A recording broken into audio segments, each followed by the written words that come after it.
Ole tuna chuan YouTube a video upload dan kan en hodona YouTube a kan lu ma in thil pakhat ti turama chu YouTube Studio ni a Play Store a kan lut photang ama sa in Play Store a kan lutanga YouTube Studio ti kha isaranga lo langa noi a hin lo langa khilikang ke chu kalau install to wangin install ngai to lawa nangni chu in la install don lawa wangin ta install ti khain met mayanga ti chuan tuna chuan YouTube a kan lutang YouTube a kan luta ta chung ber a hian video upload na oma adum te hi ti khan ka meta ai hi achung ber pangpar om hi ka upload du ta ka khilikang okay ti khan lo langa ai ka upload du mi khan ita a ti chuan achunga upload ti ka me ma in ta hian title zia ma satatula kan om na in i video azirin title ka chunang manisia manga ti chuan description a hian idu doi jak thaya tekinan South Korea akan sen na in ani a sai deu pai zat thani wat za thleng ziak thaya ti chuan heta hian public ti le private ti oma ke chu atrai na te sin na mai men ya wangin private ka da chung nangni chu mi pui mu tura post in siam don awangin public in da don ya ke chu ate sinania wangin ke ma chaw mu thai turin private ka da ti chuan anwai hian location oma sira hian plus in metanga ti chuan in omna location ti chu South Korea nia wangin South Korea ka select ang South Korea ti khan post thai to a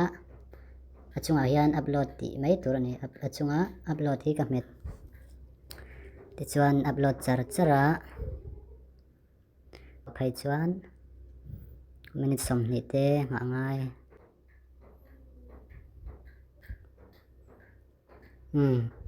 ti khan en upload zau to a video en thai to ati ready to watch tia ma se kan la zau law en chu thai to kan be kang nichina kan soitak YouTube Studio kan lutang eta asen hi YT Studio ti hi YouTube Studio nichina download install tur kan ti khani a ai ka metang ka meta tuna kan nichina ka upload ta ka kan omna in haya lawlan himo private ka da wangin to lemte om hi midang in an mu thaila ti chuan mi ka metang mi ka meta thumbnail kan add don ni tekinan eta achunga pencil lemte me mai tu pencil lemte ka metanga ti chuan eta pencil lem thau hi chung sira me ka met leng ti chuan anwaya custom thumbnail ti om ta ai ka met leng ti khan tekinan ani ka thlak hi ka thang don ni ka thlak hi thumbnail ka mang du ta tekinan mai achunga hian select ti oma select chuan achunga kan shape om le shape hi me ma khan heta hian siam tur ama noi hian ani lutanga travel tekinan achu nangma idu du khai jak thaya ti chuan achunga hian enanga advanced setting a hian lut phai leng ta hian idu du tlang thai video mil khan englam nge upload fin na lam nge education nge da don nge style lam nge music lam nge mo ta om tla tewa sport lam te animals lam te ke chu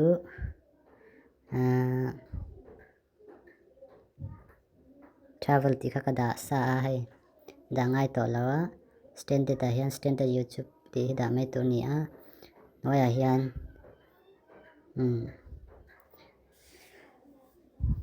hay hi du dui da thaya tekinan I video upload kha naupang mu ata na thalo tlema sexy deu te ani chuan anwai ber no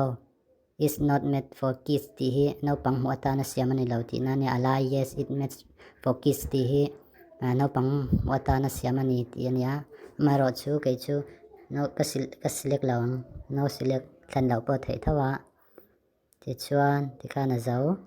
emi hi lai off chuan comment an comment thei lawang lai on anga ya ti chuan achunga save in metang ti kha nen save to a ti chuan YouTube a kan lut leng YouTube a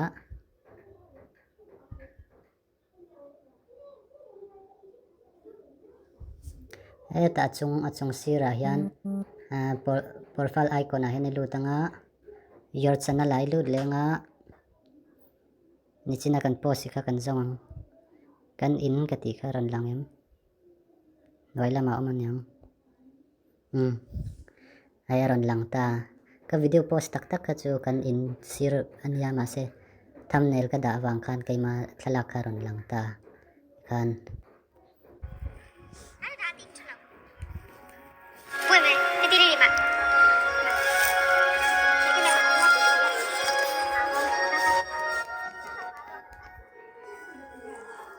nita ole khatizong khani a mobile phone atang hian YouTube video po upload thei renga I video inai thada nazarin sum ilo la lut ve the ni ti kha soi dua ilok pui ngai ka bai saya subscribe sak ve don ya kalom le to ke